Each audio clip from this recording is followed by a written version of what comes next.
Bonjour à tous, on se retrouve pour une nouvelle position avec ici le trait pour les noirs, les blancs qui viennent d'être coopératifs hein, puisqu'ils ont mis le roi en G3 pour attaquer le cavalier. Évidemment le dernier coup des noirs hein, c'était cavalier H4 échec pardon, avec le roi en G2 et au lieu d'aller par exemple en H1 ou en G1 n'importe où, enfin ça aurait été à peu près équilibré, peut-être un peu mieux pour les noirs quand même.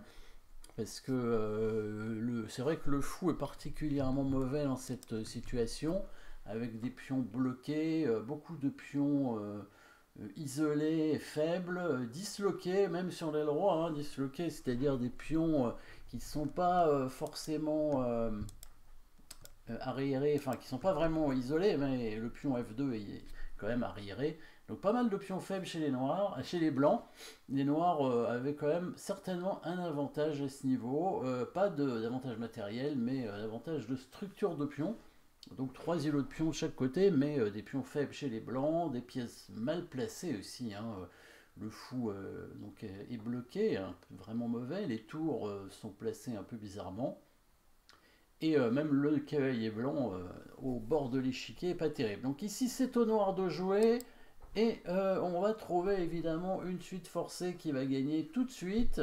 Les noirs qui auraient eu l'avantage si le roi n'était pas venu là, mais étaient loin d'avoir gagné la partie.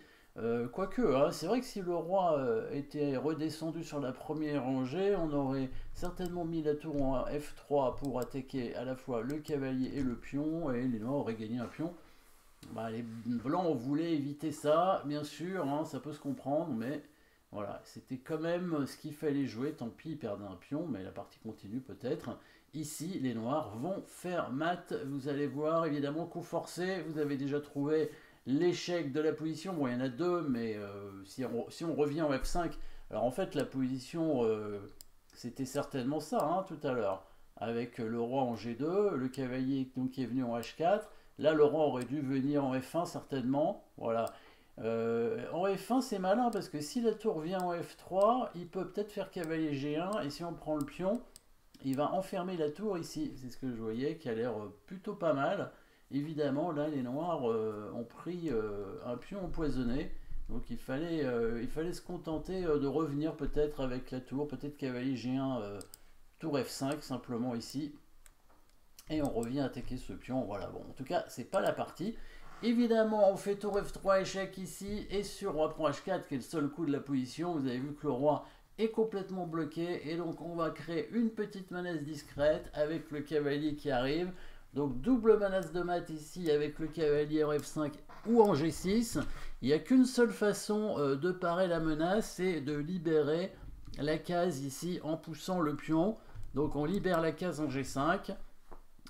Et donc, du coup, bah, on évite le mat immédiat. Mais c'est pas fini. Vous avez vu probablement la suite avec un mat forcé. On prend ce pion. Le roi est obligé d'aller en G5.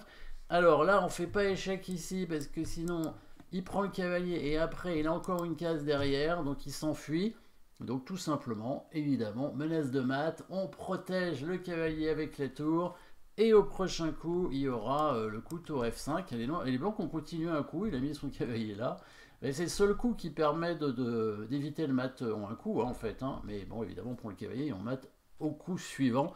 Donc, ça n'a fait que retarder d'un coup le mat, c'est tout. Ouais. Voilà, les blancs qui se sont mis vraiment dans le pétrin en mettant le roi en G3.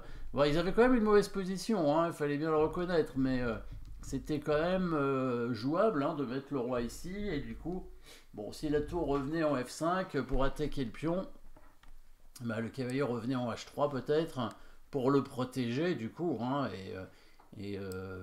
bon, après, la position, clairement, la position noire est meilleure. Hein, peut-être cavalier F3 pour attaquer plein de pions à la fois. Voilà, donc les noirs allaient gagner assez rapidement un pion, voire deux. Donc la position était gagnante, mais il y avait encore des risques d'erreur. Voilà, merci d'avoir suivi cette position. N'oubliez pas de vous abonner et à très bientôt.